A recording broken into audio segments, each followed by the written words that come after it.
Hey guys, and welcome back to this channel. In this video, I'll be showing you guys a foolproof way to crossbreed your flowers in Heartopia without failing and without watering it too much.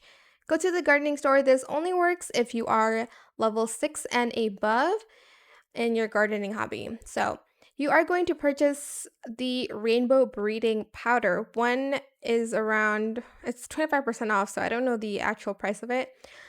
But you're just going to purchase this and you're going to go back to your garden, obviously, and you're going to scatter it like on your flowers, depending on how much you got. And basically, you'll see these little like flowers on the like grass.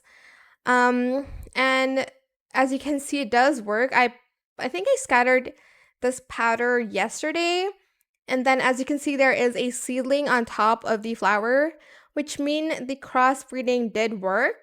So if you don't have a lot of friends to flower your water, no, to water your flowers, you are just going to use the rainbow breeding powder.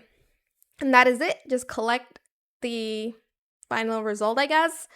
And yeah, I hope it was helpful for you guys. Don't forget to like, comment, share, and also subscribe to this channel if you haven't done that already. If you have any more questions about this video, just leave it in the comment section down below. I will try my best to answer them all for you guys. And if you found this video helpful, please click the thanks button as well. That is it. Thank you so much for watching. Bye!